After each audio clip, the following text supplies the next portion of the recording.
Hello बच्चों, स्वागत है आपका आईसीटी चैनल पे। आज हम शिक्षा निदेशालय की 10 अक्टूबर यानी शनिवार की वर्कशीट नंबर 84 डिस्कस करेंगे और यह वर्कशीट कक्षा 6 से 8 के स्टूडेंट्स के लिए है।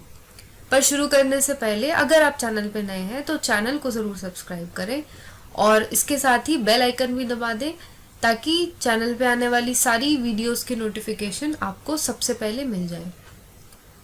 तो बच्चों, आज की जो वर्कशीट है वो हिंदी मीडियम में है। तो क्योंकि आज की सिर्फ एक ही वर्कशीट है हिंदी मीडियम की, तो आज की एक ही वीडियो होगी। आज इंग्लिश मीडियम की कोई भी वर्कशीट नहीं है। और इसके साथ ही जैसा कि मैं आपको हमेशा बताती हूँ, आप एक बार वीडियो को शुरू से लेकर अंत तक पूरी देख लें बिना फॉरवर्ड किए, बिना आगे बढ़ाए, और उसके बाद दोबारा से वीडियो को रिप्ले करके और फिर बीच बीच में पॉज करके आप क्वेश्चन आंसर्स को नोट डाउन कर लें। इससे क्या होगा, आपको वर्कशीट अच्छे से समझ में आ जाएगी। तो आइए हम शुरू करते हैं हमारी आज की वर्कशीट। तो फर्स्ट ऑफ ऑल आपको वर्कशीट में यहाँ पे अपना नाम लिखना है और यहाँ पे आपको अपनी क्लास टीचर का नाम लिखना है। कला जीवन का ऐसा तरीका है जो हमारे जीवन को सजाता और संवारता है। कुछ प्रमुख कलाएं चित्रकला, गायन, वादन, अभिनय, पाक कला आदि को तो आप जानते ही हैं। ये हमारे जीवन और संस्कृति के अंग हैं। तो बच्चों, कला जो है वो हमारे जीवन का एक अभिन्न अंग है। ये हमारे जीवन को सजाता और संवारता है। तो प्रमुख कलाएं क्या क्या होती है, जैसे चित्रकला, ड्राइंग हो गया, गायन यानी सिंगिंग हो गया, म्यूज़िक हो गया, एक्टिंग हो गया। तो ये सारे कलाएं हैं जो कि आप सब देखते हैं डेली टीवी पे, मोबाइल पे। तो ये जो कलाएं हैं वो हमारे जीवन की और हमारी संस्कृति का भी एक पार्ट है।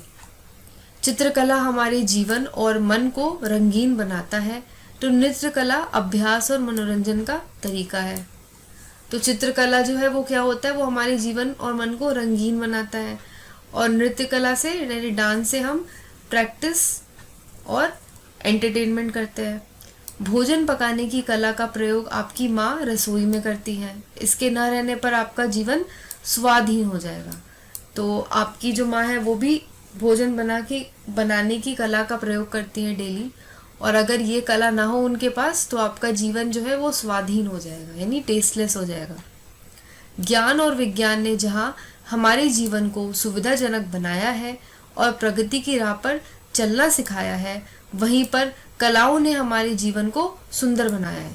तो ज्ञान विज्ञान ने हमारे जीवन को काफ़ी कंफर्टेबल बनाया, सुविधाजनक बनाया है और हमें एक नया मार्ग दिखाया है। हम टेक्नोलॉजी की तरफ बढ़ रहे हैं, हमारी टेक्नोलॉजी एडवांस होती जा रही है, हम तरक्की कर रहे हैं।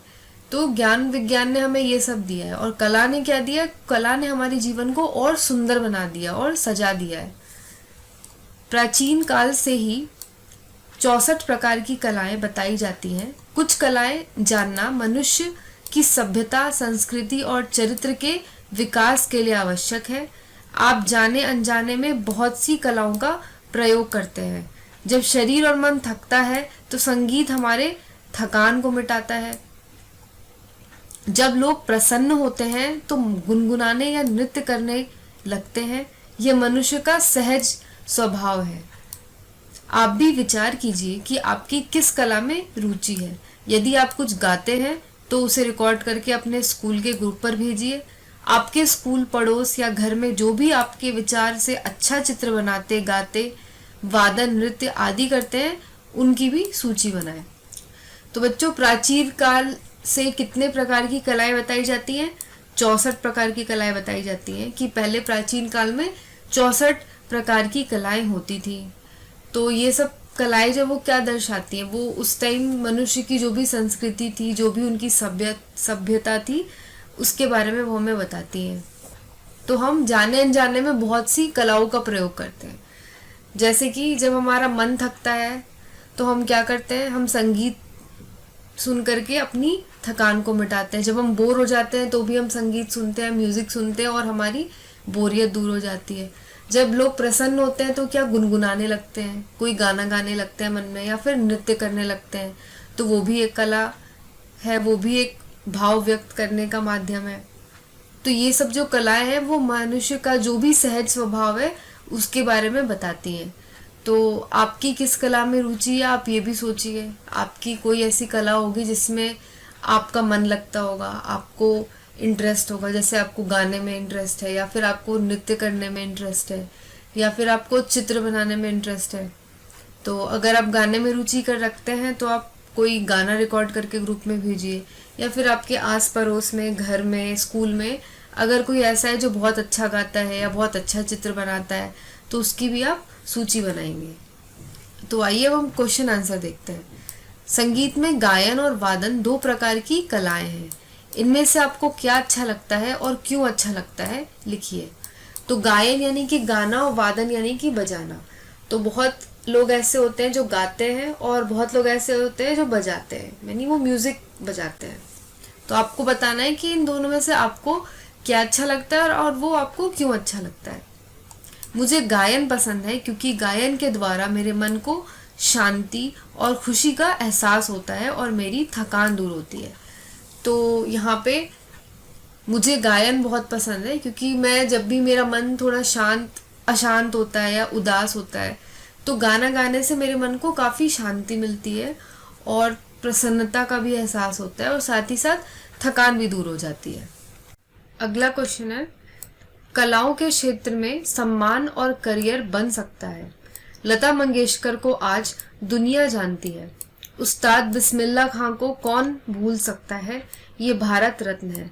आप जितने गायक, वादक और नृत्यांगना को जानते हैं उनकी सूची बनाइए। किसी एक प्रसिद्ध गायक या वादक के बारे में लिखिए। तो बच्चों, ऐसे बहुत सारे गायक हैं या फिर वादक हैं या नृत्य करने वाले हैं जिनको सारी दुनिया जानती है और जिनका दुनिया में भी जाना माना नाम है। तो आपको ऐसे ही कुछ लोगों की सूची बनानी है और किसी भी एक प्रसिद्ध गायक का या वादक के बारे में आपको लिखना है। तो यहाँ पे मैंने कुछ नाम लिखे हैं, जैसे लता मंगेशकर जो कि गायिका थी, बिस्मिल्लाह खान थे जो कि शहनाई वादक हैं। लता मंगेशकर गायिका हैं, बिस्मिल्लाह खान शहनाई वादक हैं। जाकिर हुसैन जी ये तबला वादक हैं और सोनू निगम जो कि बॉलीवुड के भी जाने माने गायक हैं। तो ये कुछ प्रसिद्ध गायक और वादक हो गए। अब यहाँ मैंने लता मंगेशकर जी के बारे में लिखा है। इनका जन्म 28 सितंबर को हुआ था 1929 इंदौर में। भारत की सबसे लोकप्रिय और आदरणीय गायिका हैं जिनका 6 दशकों का कार्यकाल उपलब्धियों से भरा पड़ा है। हालांकि लता जी ने लगभग 30 से ज्यादा भाषाओं में फिल्मी और गैर फिल्मी गाने गाए हैं, लेकिन उनकी पहचान भारतीय सिनेमा में एक पार्श्व गायक के रूप में रही है। अपनी बहन आशा भोसले के साथ लता जी का फिल्मी गायन में सबसे बड़ा योगदान रहा है। तो लता मंगेशकर जी को कौन नहीं जानता, वो बहुत ही लोकप्रिय गायक रह चुकी हैं और इनका जो कार्यकाल है वो 6 दशकों से रहा है और इनकी जो पहचान है वो भारतीय सिनेमा में एक बहुत ही मंझे हुए गायक के, मंझे हुए कलाकार के रूप में है। तो इस तरीके से आपका जिस भी गायक या वादक के बारे में आपको लिखना है आप इस तरीके से लिख सकते हो, या फिर आप ये सेम आंसर भी कॉपी कर सकते हो। अगला क्वेश्चन है, कुछ वाद्य यानी बाजा मुंह से फूंक कर, कुछ तार से, कुछ थाप अर्थात पीट कर बजाए जाते हैं। इन्हें चित्रों के द्वारा पहचान कर नाम आगे लिखिए। तो यहाँ पे कुछ चित्र दिए हुए हैं आपको, या नंबर से 1 2 3 4। तो ये सब चित्र आपको पहचानने हैं और उनके नाम लिखने हैं। तो पहले नंबर पे ये चित्र है, ये शहनाई है, शहनाई लिख दिया। तो दूसरे नंबर पे जो चित्र है ये कैशियो है, ये जो होता है ये पियानो की तरह इसके कीज होते हैं पर ये इस तरीके का होता है सिंगल, इसे कहते हैं कैशियो। तीसरा चित्र है बांसुरी का, बांसुरी आप सबने देखा होगा। चौथा चित्र है हमारा ये ड्रम का, जो ज्यादातर बैंड में यूज होता है। ड्रम होता है, यहाँ पे मेटल की प्लेट्स होती है, उन्हें बजाते हैं। फिर 5वें नंबर पे ये वाला चित्र है, इसे हम कहते हैं पियानो। 6ठे नंबर पे ये है, ये भी आप सबने देखा होगा, इसे कहते हैं गिटार। 7वें नंबर पे ये है, इसे बोलते हैं सितार। 8वें नंबर पे है ये भी आप जानते हैं, इसे बोलते हैं तबला। और 9वें नंबर पे ये, इसे बोलते हैं हम वायलिन। तो ये सारे आपके जो वाद्य हैं उनके नाम हो गए। तो बस इतना ही था बच्चों आज की वर्कशीट में। और आपको आज की ये वाली वर्कशीट कैसी लगी ये आप मुझे कमेंट करके ज़रूर बताना। और साथ ही वर्कशीट से रिलेटेड आपके कुछ भी डाउट्स होंगे तो ये भी आप मुझे कमेंट में पूछ सकते हैं। तो बच्चों अगर आज की वर्कशीट पसंद आई हो तो लाइक बटन ज़रूर दबाना, और साथ ही साथ आप वीडियो को अपने सारे फ्रेंड्स के साथ भी शेयर करना। तो आज के लिए बस इतना ही।